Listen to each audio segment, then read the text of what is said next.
Hi Taurus, welcome to Higher Source Tarot for an August 2021 tarot reading. This is for all Taurus, Sun, Moon, Rising, and Venus. If you're new to the channel, welcome to you. I'm glad you're here. I post new readings every Friday, then again on Monday. So if a reading doesn't resonate, you can always check back in a couple of days and watch a new reading. Watch other parts of your chart to get a more complete energetic profile, or even look around on Mondays. So today we're going to do a Celtic Cross, which is a little more involved reading, but other times, other weeks, I have a love reading. I do a pick a card reading that's a little bit shorter too. So there's quite a variety. And I also want to thank everyone for their support. I do appreciate it all, from watching readings, hitting that like button, and of course subscribing. It means a lot, and this is fun. We'll keep doing it. And if you like tarot and you haven't subscribed yet, I'd love to invite you to subscribe to Higher Source Tarot, and you won't miss a thing. All right, let's get the advice for Taurus, Sun, Moon, Rising, and Venus. What does Taurus need to know, please? What messages do you have for Taurus, please? All right, so we'll begin here with the tarot of the angel answers, oracles, and also a message from Louise Hay at the end. Current situation, you've got the Four of Pentacles. The immediate influence is the Ten of Cups. Interesting, your destiny is the Ten of Swords. Don't get too scared off by that. You've got the King of Pentacles in the distant past, the Hierophant in the more recent past. You have the Ten of Wands coming towards you. You're represented by the Six of Cups. The person or situation you're attracting is the Knight of Cups.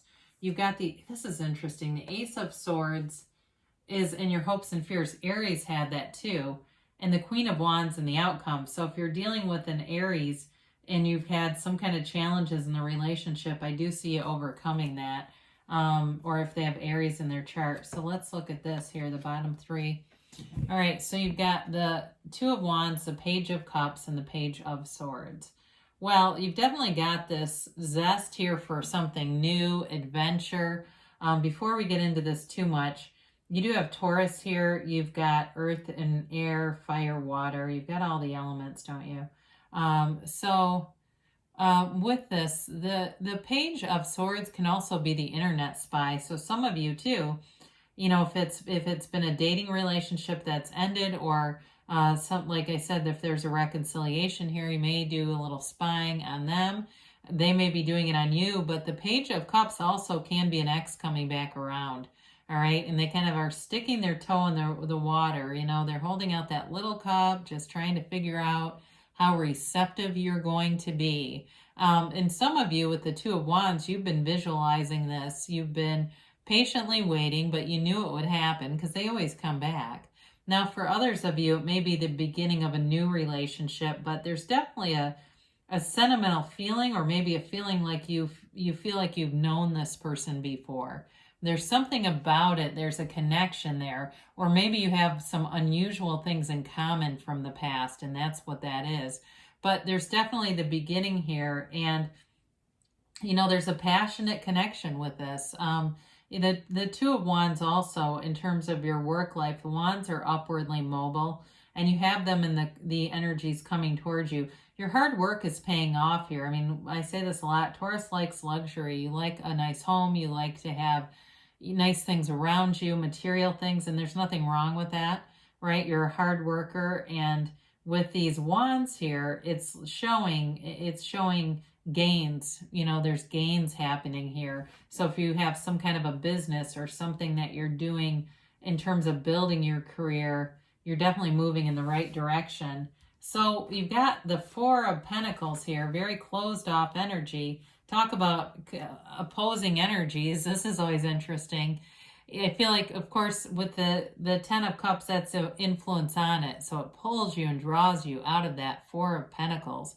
But with the Page of Swords that we talked about earlier, that's also a protective energy, kind of looking over your shoulder. So some of you, if it's a relationship that comes back around, or again, it's relationship related, you may be a bit protective, a bit slower to come around, slower to warm up. In terms of money too, if it was a job or there's something with a job here, you're protective about that and wanting to do things the right way, not wanting to race forward. And so with the 10 of Cups, that's also too, if something's been weighing on you, like anything to do with manifesting, if it's material stuff, that 10 of Cups is very subjective. So it can be a car, it can be a new apartment. I mean, it can all be all kinds of stuff. If you've been saving and trying to do this thing and going, where the hell is it? I'm doing all the processes. Why isn't it happening? Well, the 10 of Cups is that time when it happens. It's like it shows you all the effort you put in, everything you've been doing. It's time to rejoice, to celebrate. It's the happy family card too.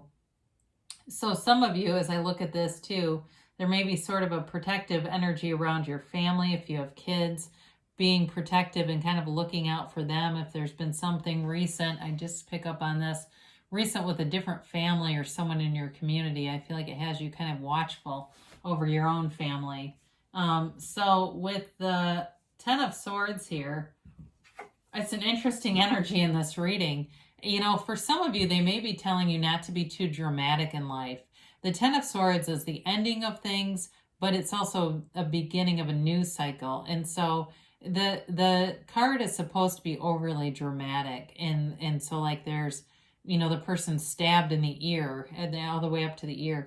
And so again, it's symbolism, and it symbolizes this dramatic ending, but also a tendency to be overly dramatic. So watch out for that. And the other thing is too, is just paying attention to your own physical body, not pushing yourself. If you know that you have aches and pains, getting those things checked out. If you have something, I feel a little tingling in my arm. I don't know if somebody's having some shoulder issues, but making sure that you are taking care of that physical body. I'm not a doctor. Tarot is not a doctor. So we never want to get our medical advice here. But when those things come in, it may just be symbolic of trying to nudge you towards doing the right thing for that, the one body that you have in this spin around, right? So we like to see the King of Pentacles showing up for you. And you've got this energy of, he's not the miser, he's the Midas. So you may have found that you've gotten into flow here and getting into a place of manifesting things coming around. If you had an ending, it's like you've gotten into this place where it evolved into some opportunities for you. And some of you may already really recognize that when you think, some people would call a marriage, they say it's a failed marriage when it ends in divorce. For a lot of people, it can be a new opportunity into the relationship that really meets everything they want. And so with the King of Pentacles, it's definitely new growth around you. It may have also too been a real connection to your community, a connection to somebody who mentored you or helped you along the way. And it's a very kind of talkative, chatty energy. In some ways, it's like they have a story about everything. They don't talk a lot necessarily, but they always have like these interesting stories that kind of highlight or punctuate the point. But either way, it's definitely a proud energy, and it's stability in all areas of your life. And you've got it here too. The stability thing comes in here. So in terms of manifesting a relationship, you've got love, you've got passion, and you've got a partner here. Now, if it's a work-related thing too, there's sort of this enthusiasm and stability and a desire, a deep desire to move things forward. So the Hierophant shows up and he holds up his hand saying, be still and know. It is a card of knowledge. It's a card of wisdom and learning and teaching. So again, this thing with a mentor keeps coming in. Maybe it's you too. It possibly could be you mentoring other people and helping them out as well. But it is a marriage card. He's a wedding officiant. And so for some, it's like this partnership is here to stay. It's something that is here to run the distance. The Hierophant makes a great partner. It's also too an indicator, of doing the next right thing. Your higher self will never tell you to do something that would hurt other people or rob them of something. And really in the universe, there's enough abundance for everyone. We don't have to go after somebody else's partner or, try to, get someone fired from a job. There's a job out there for us. And so it's just sort of that reminder of going forward in a peaceful way and doing the right thing. So even if you were surrounded by a situation that other people didn't do it that way, you did the right thing, and that will come back as a reward for you in the end. So with the 10 of Wands, you're definitely putting in effort. If it's a relationship, you may be trying to kind of put your best foot forward. You may be managing a lot in terms of your time too. So it's like adjusting and adapting to having a person in your life if you've been single. If it was a relationship too that is a reconciliation and you put a lot into it, I do feel like there's going to be a commitment to really truly reconciling and not continuing to live in the past. It's really time to put down some things from the past. Those wands get heavy after a while. And again, with the mentoring thing, if it's you that you're on the receiving end of it, it may be warranted to ask for help if there's some project you're working on or something you're doing, whether it's at work or around your house. And it might make things go a lot easier having somebody else's, opinion or 2 cents. Sometimes that can be a huge help. So you're represented by the Six of Cups. It's a playful energy, a happy energy, lighthearted. It is a card of nostalgia and kind of a sentimental longing.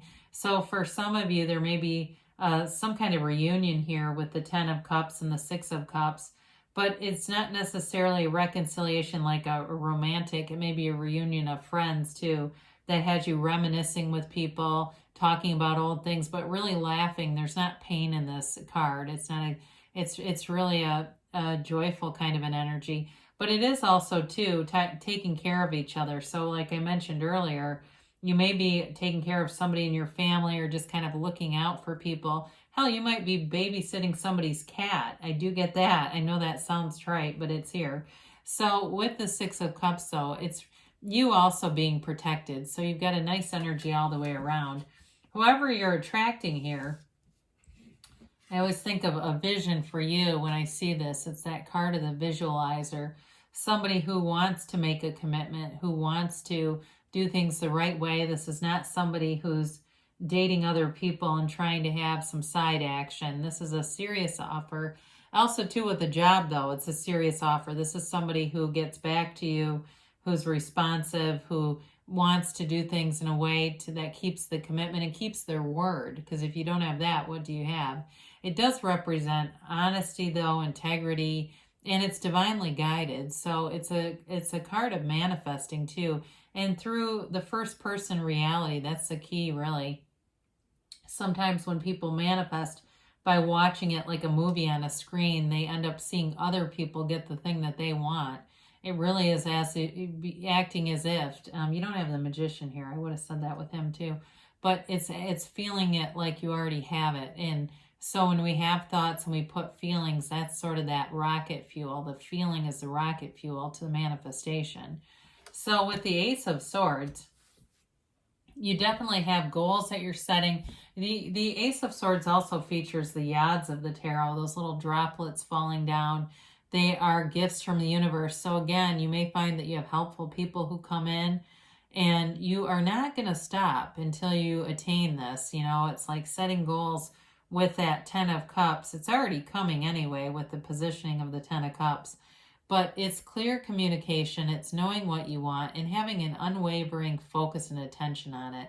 So there's nothing here that will dissuade you or will really stop you.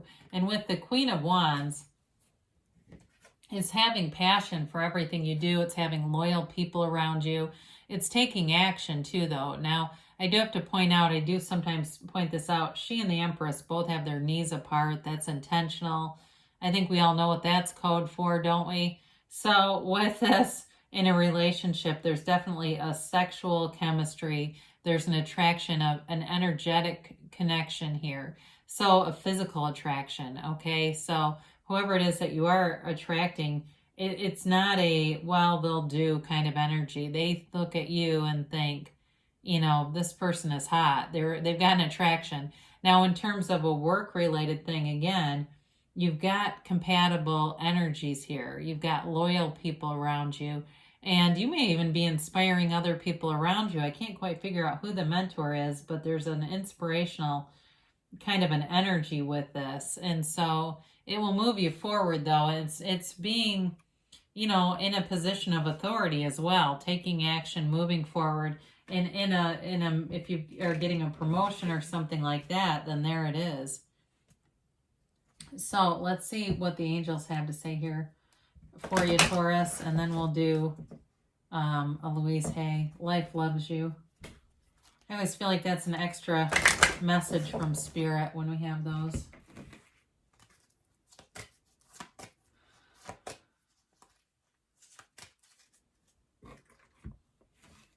All right, and I guess no. All right, so you have here, listen to your intuition. So quieting your mind, the Hierophant energy, that spiritual energy, and that will allow you to be guided with ease. The universe wants to interact with you. You've got if you believe, so ask, believe, receive. The universe is very consistent. It's the human mind that infuses the inconsistency into life. You've got get more information. So there may be something with that Ace of Swords communication-wise that really helps you out, and even the Page of Swords. You have perfect timing. I feel like I haven't seen that one in ages. And you've got a yes. So good things are happening here for you, Taurus. Let's see what Louise Hay has to say. I am blessed. Take a few moments to count your blessings. Complete this sentence 10 times. One way life is loving me right now is... So there you go. So she gives you some homework. Good things are happening. I love you, Taurus, and I'll be back again soon.